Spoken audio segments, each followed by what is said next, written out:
Dear friends and children வணக்கம். எல்லாரும் எப்படி இருக்கீங்க? சேஃபாக இருப்பீங்கன்னு நம்புகிறேன். நான் அன்புடன் எல்கேஎன். வாங்க பேசலாம்.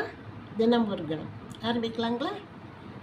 இன்றைக்கி டாக் ஆஃப் த சிட்டி மட்டும் இல்லை, இந்தியா பூராவுமே இருக்கிறது என்னன்னு கேட்டிங்கன்னா, அமெரிக்காவின் அம்பானி அப்படின்னு சொல்கிற நடிகர் நெப்போலியனுடைய மகனுடைய கல்யாணம். அது ஜப்பானில் நடந்து முடிஞ்சிருச்சு. எல்லா கமெண்ட்டும் வந்துருச்சு, ப்ளஸ் அண்ட் மைனஸ் எல்லாருமே பேசி முடிச்சுட்டாங்க. ஒரு 500 வீடியோ பக்கம் வந்திருக்கும். அதுக்கு முன்னாடி இருந்தே அவர் வீடியோலாம் போட்டுட்டு இருந்தார். அவங்க மகனை பற்றியும் அவரை பற்றியும் எல்லாமே நம்ம பார்த்துட்டோம். இப்போ அந்த கல்யாணமும் நல்லபடியாக நடந்து முடிஞ்சிருச்சு. ஒரு சில இல்லை, பல பாசிட்டிவ் பல நெகட்டிவ் கமெண்ட்ஸ் எல்லாம் வந்துச்சு. அவர் அதுக்காகலாம் கவலைப்படலை. அவர் மகனுக்கு அவர் செஞ்சார்.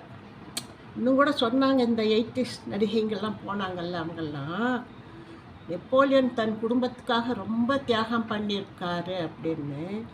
நெப்போலியன் அவர் குடும்பத்துக்கு தியாகம் பண்ணாமல் வேற யாருங்க வந்து பண்ணுவாங்க? அது ஓகே. இவங்க போய் அங்கே பண்ண அலப்பறையெல்லாம் சகிக்கலை. சரி, அது ஒரு பக்கம். அவங்களால எல்லாம் சும்மா இருக்க முடியாது.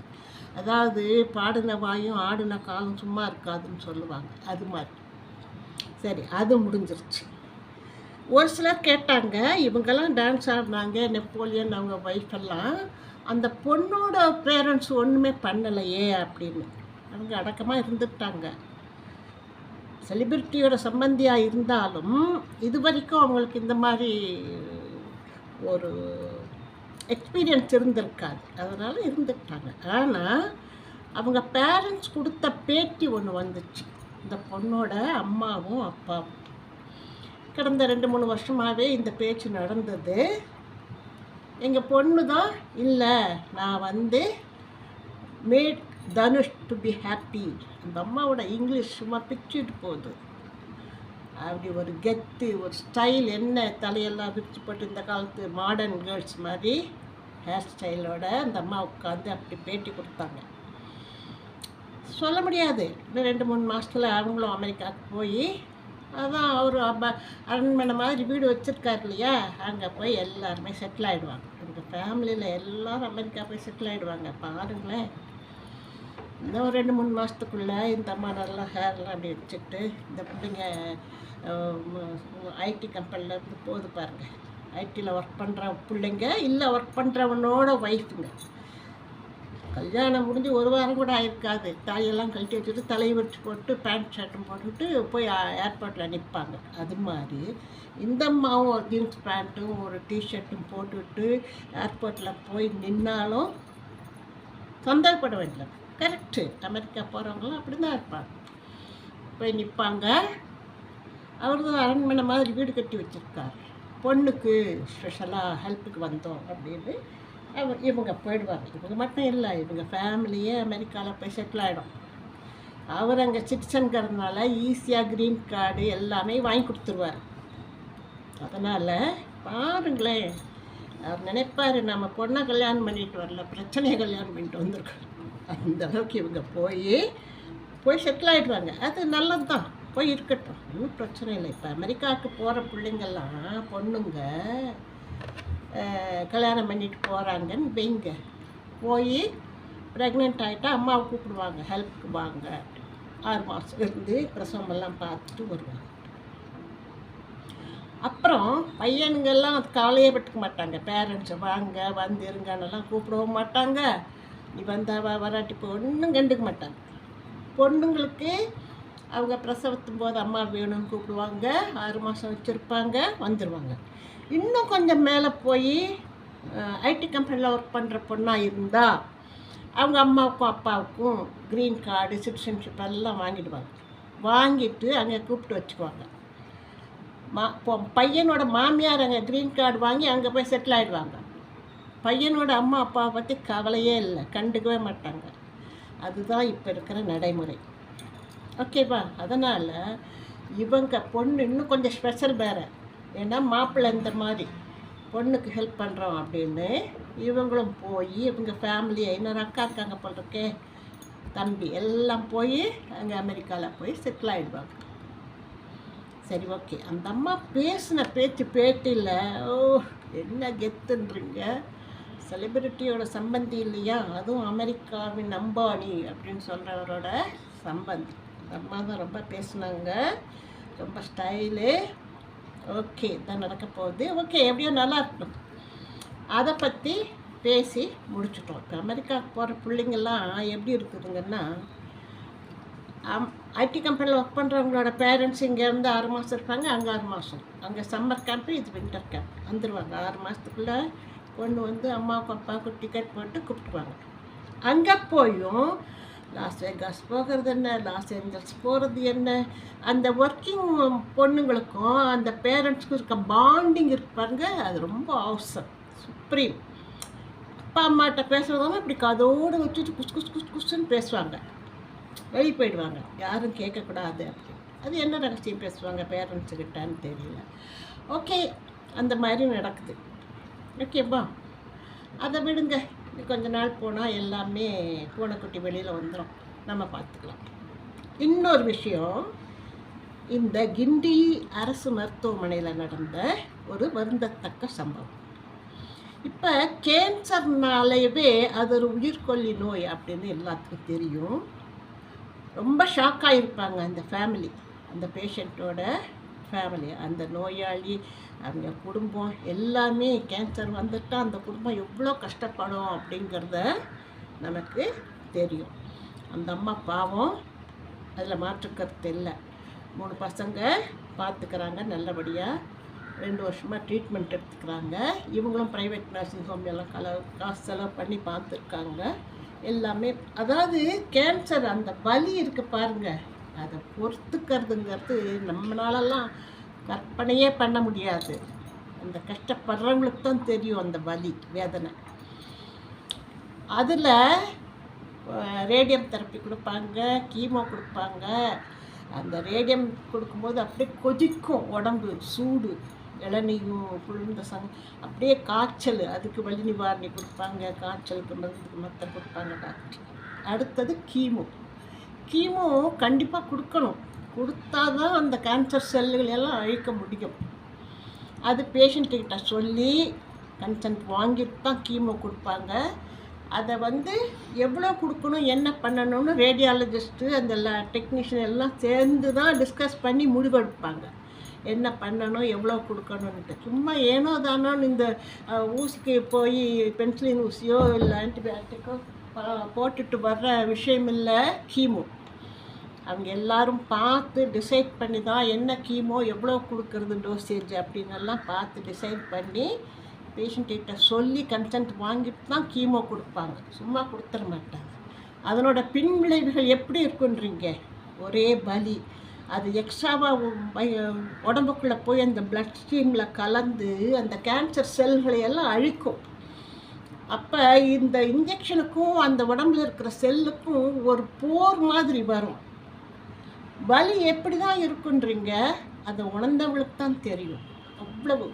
அப்புறம் வேறு சிம்டம்ஸு சொல்லவே முடியாது, அந்த மாதிரி சிம்டம்ஸ் எல்லாம் இருக்கும். வயிற்றுக்குள்ளே ஒரு சங்கடம், பசிக்காது, தூக்கம் வராது, வலி. இன்னொன்று, அந்த முடியாததுனால பார்க்குறவங்க மேலெல்லாம் கோபம் வரும் இந்த பேஷண்ட். ஐயோ நம்ம இவ்வளோ கஷ்டப்படுறோமே அப்படின்னு எல்லாத்தையுமேலும் எரிஞ்செறிஞ்சு விழுவாங்க, கோபம் வரும். கூட இருக்கிறவங்க தான் பார்த்து அவங்க கேன்சர் பேஷண்ட்டு அப்படிங்கிறத நினச்சி தன்மையாக நடந்துக்கணும். ஓகேங்களா? அந்த அம்மா இந்த மாதிரி பேஷண்ட்டு பேசுகிறாங்கங்கிறது நேச்சுரல், குவைட் நேச்சுரல், அப்படி தான் இருப்பாங்க.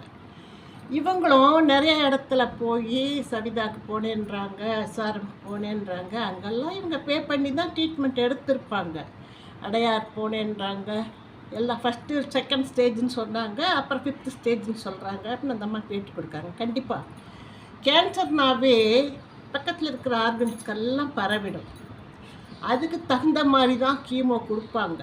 பார்த்துட்டு பேஷண்ட்கிட்ட சொல்லாமல் கீமோ தரவே மாட்டாங்க ஹாஸ்பிட்டலில். ஏன்னா நான் ஹாஸ்பிட்டலில் ஒர்க் பண்ணியிருக்கேன்.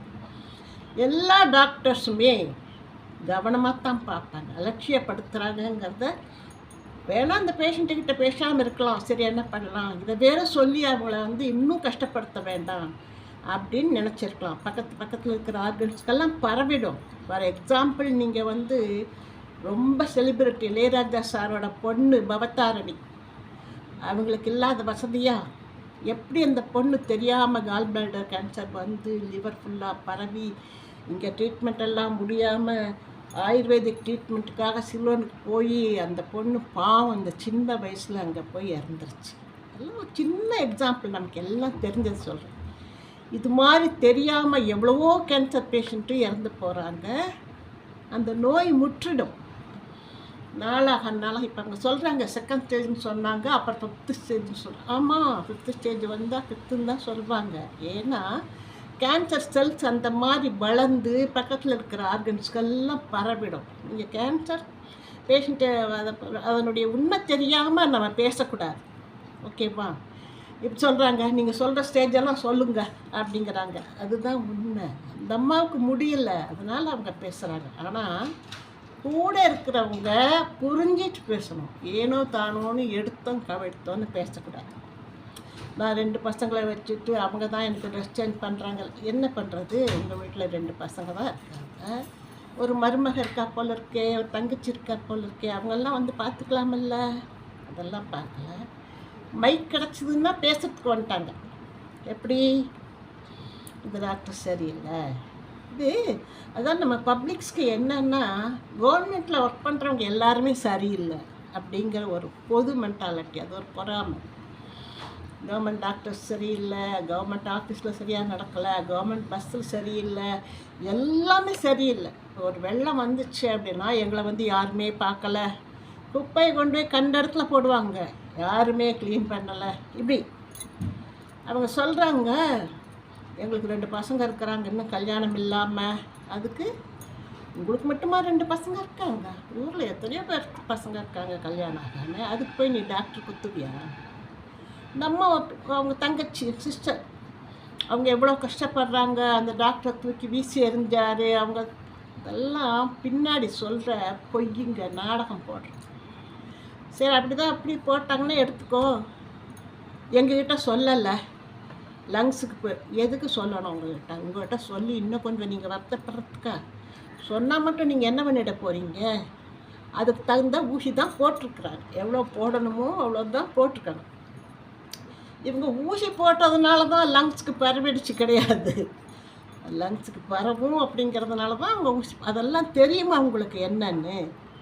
தெரியாமல் பேசக்கூடாது. இவங்க ஊசி போட்டு லங்ஸே திருடிட்டான், கொண்டுட்டான் அப்படின்லாம் பேசுறது தப்பு. பேஷண்ட்டு முடியாமல் பேசுகிறாங்க அப்படின்னா வேறு வழி இல்லை. ஆனால் கூட இருக்கிறவங்க இப்படி பேசக்கூடாது. அவங்கள சமாதானப்படுத்தி, இல்லைம்மா சரியாயிடுமா, இருங்கம்மா, அவங்களுக்கு வந்து நீங்கள் சமாதானப்படுத்தணும். இப்படி வந்து சரிம்மா வலிக்குதா, சரிம்மா பரவாயில்லம்மா இருங்கம்மா அப்படின்னு சொல்லி அவங்களுக்கு ஏதாவது கூலாக ஒரு கஞ்சி, ஒரு ஹார்லிக்ஸ் அந்த மாதிரி குடித்து அவங்கள வந்து ஆறுதல் படுத்தி, வலி கொஞ்சம் பொறுத்துக்கோங்கம்மா அப்படின்னு எல்லாம் சொல்லி கூட இருக்கிறவங்க கன்சோல் பண்ணி அவங்களுக்கு ஆறுதல் சொல்லி வச்சுருக்கணும். நீயும் சேர்ந்துட்டு அந்த டாக்டர் அப்படி பண்ணிட்டார், இப்படி பண்ணிட்டார், அவங்க நர்ஸு பார்க்கல. எங்கே அவங்கள மாதிரி 1000 பேஷண்ட் அங்கே இருக்காங்க, எல்லாத்தையும் பார்க்கணும். நீங்கள் ஒருத்தர் தானே. நீங்கள் ப்ரைவேட் நர்சிங் ஹோம்க்கே போங்களேன், அவங்களும் இதே தான் பண்ணுவாங்க. 10 பேர் வருவாங்க, 10 பேரை பார்த்துட்டு தான் உங்களை பார்ப்பாங்க. இவ்வளோ ஒருத்தரை மட்டும் எந்த டாக்டருமே மனசாட்சிக்கு ஆப்போசிட்டாக நடந்துக்கவே மாட்டாங்க எந்த பேஷண்ட்டு. ஆற்றாமை அந்த பேஷண்ட்டோட வலி அவங்க பேசுகிறாங்கன்னா, நீங்கள் கூட இருக்கிறவங்களும் இப்படி சேர்ந்துட்டு பேசுனீங்கன்னா என்ன அர்த்தம்? உங்கள் பையன் செஞ்ச தப்பை நியாயப்படுத்தாதீங்க. அவர் செஞ்சது தப்பு, அவர் வந்து அம்மாவுக்கு இப்படி இருக்கிறதுனால பண்ணிட்டார். ஆமாங்க, நிறைய அம்மாங்க கேன்சர் பேஷண்ட் எல்லாரும் அப்படி தான். அப்போ ஆளுக்கு ஒரு கத்தி எடுத்து இப்போ இங்கே இருக்கிறவங்களாம் குத்திடுவீங்களா? அதாவது டாக்டர்ஸு அங்கே ஒர்க் பண்ணுறவங்கெல்லாம் ஒரு இலக்காரம். இவங்க சொன்ன மாதிரி அவங்க எல்லாம் கேட்கணும். அங்கே வரமா உடனே ஒரு மைக் கிடச்சா போதும். அதுவும் இப்போ வந்து சோஷியல் மீடியாவில் ஆகுன்னு ஒரு மைக்கை தூக்கிட்டு போயிடுறாங்க. அந்த ஹாஸ்பிட்டல்லே இருக்கிற ஒரு அம்மா பேட்டி கொடுக்குறது, இங்கே இருக்கிறவங்களாம் வேலைக்காரங்க மாதிரி நடத்துகிறாங்க. அப்போ அவங்க வந்து உங்களுக்கு வேலைக்காரங்களா? டாக்டர்ஸ் நர்சஸ் எல்லாம் உங்களுக்கு வேலைக்காரங்களா? அதே எப்படி வேலைக்காரங்க மாதிரி நடத்துவாங்க? வாங்க வந்து டாக்டரை பார்த்து அவங்க சொல்லுவாங்க. ஒவ்வொரு பேஷண்ட்டுக்கிட்டும் ஒரு 5 நிமிஷம் பேசுவாங்க. பேசாமலாம் இருக்க மாட்டாங்க. அப்படி வேலைக்காரங்களெல்லாம் சும்மா நடத்திட முடியாதம்மா. நீயா நான் பார்த்தீங்களா? வேலைக்காரங்க எப்படி பேசுகிறாங்கன்னு வேலை செய்கிறவங்க. 2 எபிசோடு வந்தது போய் பாருங்க. சும்மா பிடிச்சி வாங்குற கோபிநாத்தும் அவங்களுக்கு சப்போர்ட் பண்ணுறேன், அப்போ தான் சிம்பத்தி கிரியேட் பண்ண முடியும்னு பேசுகிறாரு. வேலைக்காரங்களெல்லாம் சும்மா சொல்லிட முடியாது. நீங்கள் கவர்மெண்ட் ஹாஸ்பிட்டலில் இருக்கிற டாக்டர்ஸ், அங்கே இருக்கிற ஒர்க்கர்ஸ் எல்லாம் உங்களுக்கு கீழே அடிமைங்கன்னு நினச்சிக்கிறீங்களா? நீங்கள் காலில் போட்டு மிதிப்பீங்க. அதுக்கு தானே வந்தி. உடனே இந்த அம்மா வந்து அரசியலெல்லாம் பேசுது. கட்சியில் வந்துடுவாங்க, அதான் இதான் பேசலாங்க, என்ன வேணால் பேசலாம். யதார்த்தம் என்னங்கிறத புரிஞ்சுக்கோங்க. நம்ம கேன்சர் பேஷண்ட்டு பாவம் முடியாமல் இருக்காங்க, அவங்கள ஆறுதல் படுத்துங்க, அவங்களுக்கு உதவி பண்ணுங்க.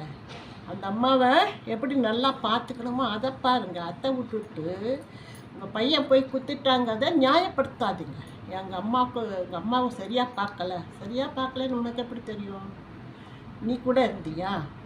என்ன ட்ரீட்மெண்ட் கொடுக்கணுமோ அதை கொடுத்துருப்பாங்க. உன்னை பார்த்துட்டு அடுத்த பேஷண்ட்கிட்ட போயிடுவாங்க. அங்கே 100 பேர் இருப்பாங்க, எல்லாத்தையும் பார்க்க வேண்டாமா? என்னை உட்கார வச்சுட்டாங்க சாயந்தரம். ஆமாம், சாயந்தரம் அவங்க என்ன படுத்தா தூங்குனாங்க, எல்லாத்தையும் பார்த்துட்டு தானே உங்களை பார்ப்பாங்க. போன உடனே எப்படிங்க பார்க்க முடியும்? நீங்கள் ப்ரைவேட் நர்சிங் ஹோமில் கூட போங்க. போனீங்கன்னா அது அவங்க அப்பாயின்மெண்ட் இருந்தால் தான் உள்ளே விடுவாங்க, இல்லாட்டா உள்ளே விட மாட்டாங்க. இங்கே கவர்மெண்ட் ஹாஸ்பிட்டலில் நீங்கள் நேராக போகலாம். எல்லாம் வந்து பின்னாடி செப்பக்கட்டு கட்டாதீங்க. எல்லாரும் மனுஷங்க தான். அவங்கள வந்து நீ குத்திட்டு அதுக்கு வந்து நீ நியாயப்படுத்தாதீங்க. இந்த அம்மா தங்கச்சி என்னமோ சொல்கிறாங்க, பையன் 2 பையன் இருக்காங்க, கல்யாணம் ஆகாமல். அப்போ வந்து கவர்மெண்ட்டில் வந்து கல்யாணம் பண்ணியிருப்பாங்க. அது ஒரு மருமக பேசுது. நீ பாரு, நான் அப்படி பண்ணேன். பேஷண்ட்டு பேசுகிறது நியாயம். அவங்க ஆற்றாமையில் அப்படி தான் பேசுவாங்க. நீங்களாம் அவங்கள வந்து கன்சோல் பண்ணணும், ஆறுதல் படுத்தணும், கொஞ்சம் சாப்பிட்றதுக்கு எதாவது கொடுத்து அவங்கள பார்த்துக்கணும். அதை பார்த்துக்கல, பேட்டி கொடுக்கறதுக்கு வந்துட்டாங்க. உடனே ஒரு மைக் கிடச்சிட்டு நம்ம சோஷியல் மீடியா கேட்கணுமா? உடனே போயிடுவாங்க. போயிட்டு நீ சொல்லு, இந்த டாக்டர் எப்படிப்பா என்னென்ன பண்ணார் சொல்லு, அவங்க மேலே என்னென்ன பழி போடலாம் சொல்லு அப்படின்னு போயிடுவாங்க. இந்தம்மா டாக்டரு, நர்ஸு, வக்கீல், ஜட்ஜு, கட்சி, நாங்கள் எதுக்கு உங்களுக்கு ஓட்டு போட்டோம்? நீங்கள் ஜனங்களை பார்த்துக்குவீங்கன்னு தானே. ஆமாம், இப்போ பார்த்துக்காமையாக இருக்காங்க. எல்லோரும் வந்து கையில் தாங்குவாங்களா? அதுக்குள்ளே இந்தம்மா அரசியல் பேச போயிடுச்சு. தேவையில்லாத பேச்சு. எல்லாரும் யதார்த்தத்தை உணர்ந்து அவங்கவுங்க கடமைகளை செய்யுங்க. அப்போ தான் நம்மளும் நல்லாயிருப்போம். கவர்மெண்ட்டில் எவ்வளவோ பண்ணுறாங்க. இதெல்லாம் பாருங்கள். கவர்மெண்ட் டாக்டர்ஸ் இப்படி கோச்சிக்கிறாங்க, மூஞ்சில் தூக்கி விட்டு இருந்தாங்க. இதெல்லாம் தப்பு. அப்படியெல்லாம் யாரும் விட்டெல்லாம் எறிய மாட்டாங்க. அப்படியெல்லாம் பேசாதீங்க. உங்களை நியாயப்படுத்திக்கிறதுக்காக போய் சொல்லாதீங்க, நாடகம் போடாதீங்க, அப்படிலாம் பண்ணாதீங்க. எல்லோரும் மனிதர்கள் தான். உடனே ஆளாளுக்கு ஒரு பேட்டு கொடுப்பாங்க. மக்கள் அதெல்லாம் நம்பாதீங்க. உண்மை என்னன்னு எல்லாத்துக்கும் தெரியணும். அதுக்குள்ளே இன்னொரு இன்சிடெண்ட் நடந்து போச்சு. அது என்னன்னு எனக்கு டீட்டெயில்ஸ் தெரியல. அதை பற்றி அப்புறம் பேசணும். ஓகே ஃப்ரெண்ட்ஸ், இன்றைக்கி பேசுனது இப்படி தான். அனாவசியமாக அரசு ஊழியர்கள் மேலே குற்றம் சுமத்தாதீங்க. எல்லாரும் மனிதர்கள் தான். அப்படியே சொல்லுவாங்க, அந்த கண்டக்டர் சரியில்லை, சில்லறை கொடுக்காமல் போயிருக்கான் அப்படின்னா. கவர்மெண்ட் ஹாஸ்பிட்டலுக்கு போனால் இது பிரச்சனை. நர்ஸ் சரியாக பார்க்கல, டாக்டர் சரியாக பார்க்கல, வந்து கவனிக்கலை அப்படிப்பாங்க. சுகாதாரத்துறையை எடுத்துக்கிட்டால் குப்பையை அள்ளலை, அப்படி ஈமிக்குது, எங்கள் வார்டுக்கு வரவே இல்லை அப்படின்னு. கரண்ட் எடுத்துகிட்டு அந்த கம்பத்தில் லைட்டே எரியல, யாரும் வந்து பார்க்கல அப்படின்பாங்க. ஐயோ, இருக்கிறது கவர்மெண்ட் ஆஃபீஸில் ஒரு 500 பேர் ஒர்க் பண்ணுறாங்கன்னா அந்த ஏரியாவில் ஒரு 1,00,000 பேர் இருப்பாங்க. அத்தனை பேர்த்துக்கும் அந்த 500 பேர் தான் வந்து சர்வீஸ் பண்ணணும் டெய்லி. அவங்களும் மனுஷங்க தானே. ஒரு ஏரியானா அதை முடிச்சுட்டு அடுத்த ஏரியாவுக்கு தானே வருவாங்க. குப்பையை கொண்டு போய் அசிங்கமாக நீ போட்டுட்டு அவங்க வந்து எடுக்கணும். அவங்களும் மனுஷங்க தானே, அவங்க வந்து எடுப்பாங்க. விடு. என்னன்னு சொல்லுவாங்க, சம்பளம் வாங்குறாங்கல்ல, அங்கே தான் இருக்குது. கவர்மெண்ட் ஆஃபீஸில் சம்பளம் வாங்குறாங்க. சம்பளம் இல்லாமல் எத்தனை பேர் ஒர்க் பண்ணுறாங்கன்னு உங்களுக்கு தெரியுமா? அதெல்லாம் தெரியாது. பேசுகிறவங்க வாங்கியிருக்குன்னு என்ன வேணால் பேசாதீங்க, அடக்கி வாசிங்க, யதார்த்தத்தை புரிஞ்சுக்கோங்க. அந்த அம்மா கேன்சர் பேஷண்ட்டு, அவங்கள பார்த்துக்கோங்க. வீட்டில் இருக்கிறவங்க கவர்மெண்ட் மேலே பழி போடாமல் அந்த அம்மாவுக்கு என்ன உதவி பண்ணுமோ அதை பண்ணுங்க. அடுத்த எபிசோடில் இன்னொரு பிரச்சனையை பற்றி பேசுவோம். பாய்.